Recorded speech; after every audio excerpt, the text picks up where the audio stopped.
Hi, world. It's been a while, and today I want to talk about something near and dear to my heart: grief and loss. It's something that hit me recently.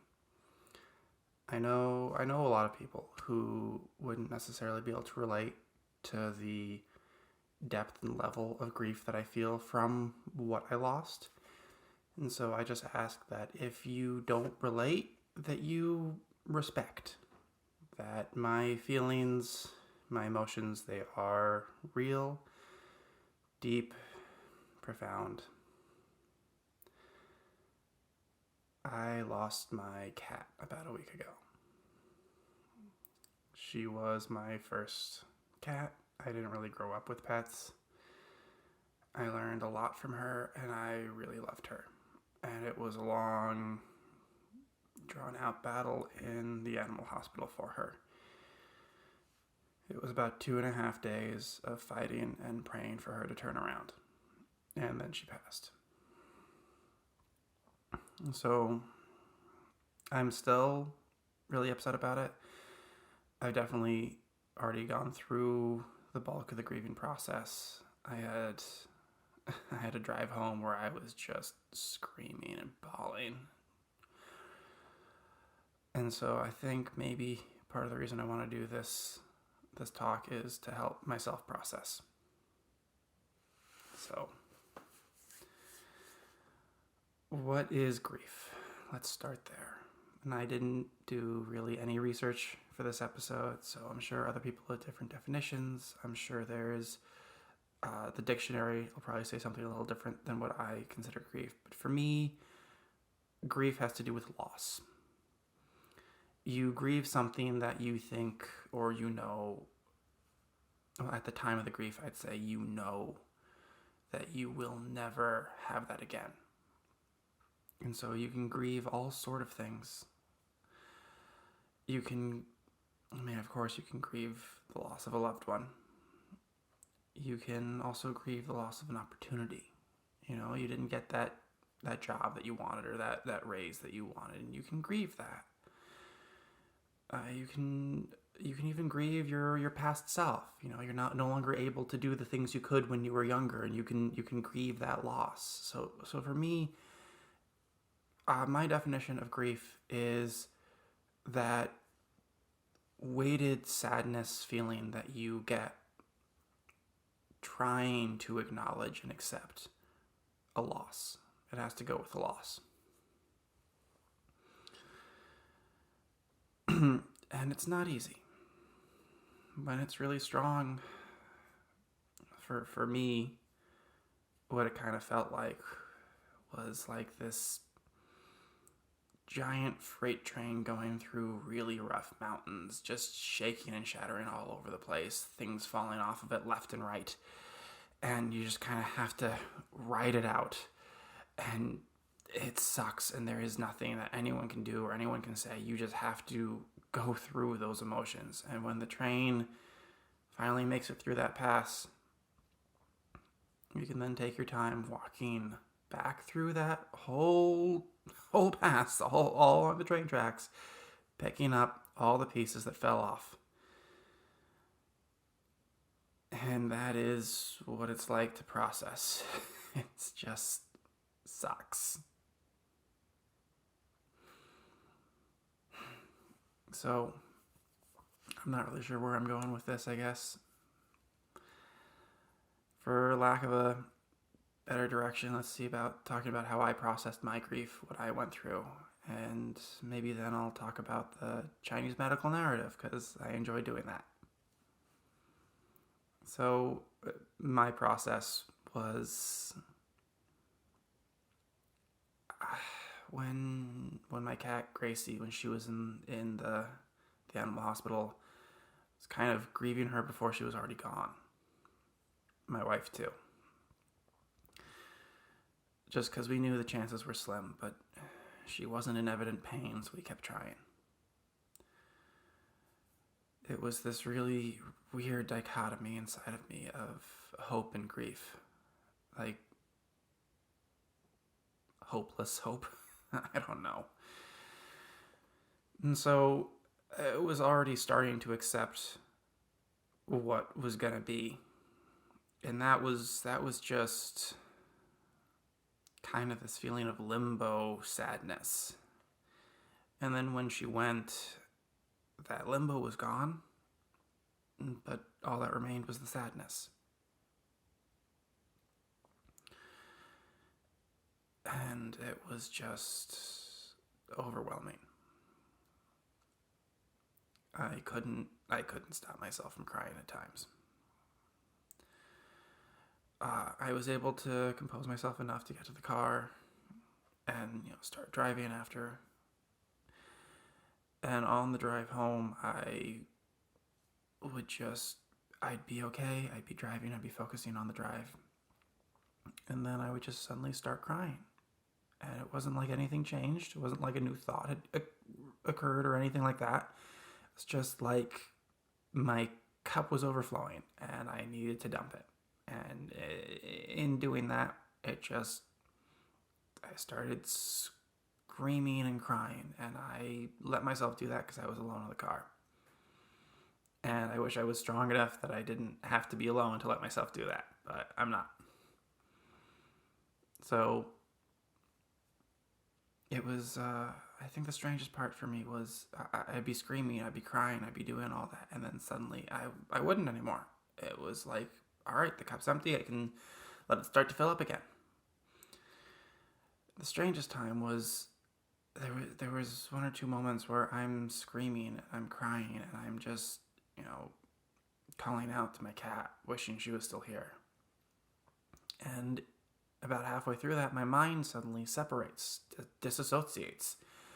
And I'm watching myself do this, and I can't feel it, though my body still does. My body is still holding on to all of that emotion and releasing it and processing it, but my brain had just disassociated. And for people who study trauma, I think that kind of makes a lot of sense. A lot of things get lodged in the body and have to be processed through both the mind and the body. I think that was sort of my way of working through that. It became too much for my mind, and so it just left, but my body was still processing and working on it. So that was really the worst of it, was that drive home. And then when I got home, there'd still be just the slightest thing would trigger it, and I'd start crying again for the next couple of days, really. But for the most part, I was together and okay. And I think that really was, for the most part, my grieving process, was just letting myself feel it physically and mentally, emotionally, and letting it be expressed. I think that was the big thing, was letting it be expressed. If my body wanted to wrench and curl up, letting it. If it wanted to scream, letting it. I think that was really my process. And I had never really gone through a loss quite like this before. Nowhere near this before. And maybe part of that was because I blocked off a lot of my emotions when I was younger. And my journey has involved opening myself back up and rediscovering my emotions and myself. But I also think I just, luckily, never had a loss like that. And, the only real deaths in my family were my grandparents, who I wasn't that close to. So, there was some loss there, but it wasn't like this.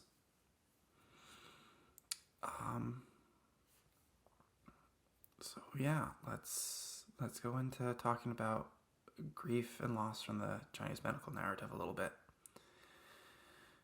This is from my very limited understanding of it. I know I'm still early in my studies of Chinese medicine. So grief is, in Chinese medicine, one of the 5 basic emotions within the body and within the organ systems. And maybe I've said this before, and I'm sure I'll say it again when discussing the organs in Chinese medicine. They're more the system that is related and correlated with the organ, not the organ itself. And in Chinese medicine, the entirety of the system is both physical and emotional.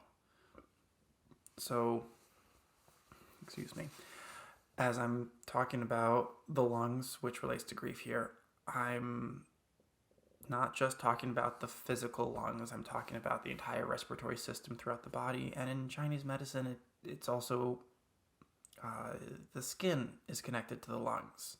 The pores are related to the lungs because that's how the breathing of the body sort of works, is through the pores. And so it's this entire system. So when I'm talking about the lungs, I'm not necessarily talking about the physical organ itself. I could be talking about the emotional aspect, the grief aspect, the spiritual aspect, which is very close to the emotional aspect, and also just other parts of the body, the entirety of the system. So this is something I have to really clarify when talking with my clients.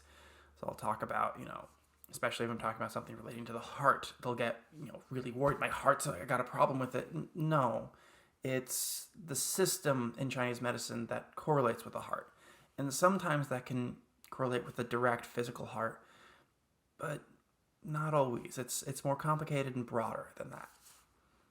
So in Chinese medicine, grief relates to the lungs.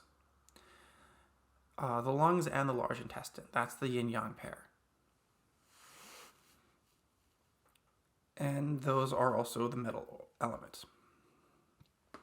And that correlates to the fall in terms of the seasons, when the leaves shrivel up and fall off. And that is the letting go, and that is the grief. The lungs really relate to grief in that what the lungs do is they take things in and they let them go when they're functioning properly. And so with grief, to grieve something, you have to first let it in. You have to first allow it into you, into the body, into the soul, into yourself. And then when you're grieving it, it's this forced let go, and you try not to. You don't want to let it go. And there are many things that can cause, a panic attack and a breathing problem, but a sudden loss, it's hard to breathe. And in Chinese medicine, this would be why, because it's directly attacking your lungs. It's because you don't want to let it go. You don't want to exhale. You just want to inhale and take it in, and you can't anymore. And it's really tough to let yourself let it go. Not forget it. It's still a part of your history and your being, but it's no longer a part of the now. And that's a really, really hard dichotomy to struggle with in your mind. And I'm still struggling with it. I think that's where I'm at now, is trying to understand how I'm able to be so sad and at times so happy. How I'm able to make jokes again and be grateful when there's so much I'm not grateful for. And I've always sort of been struggling and trying to figure out that dichotomy, but I've never felt it so strongly as I do right now. And I don't really know what the answer is. I'm still going to be sitting with this for a long time, I think.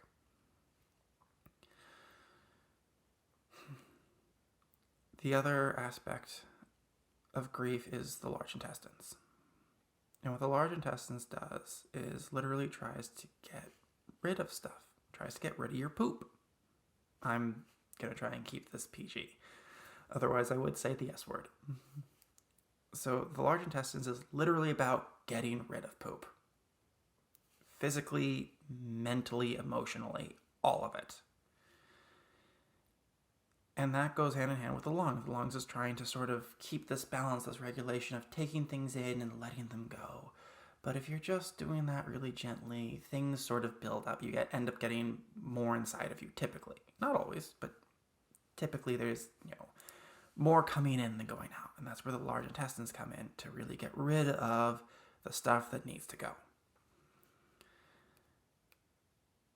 And that doesn't feel like what I want right now. I don't want to.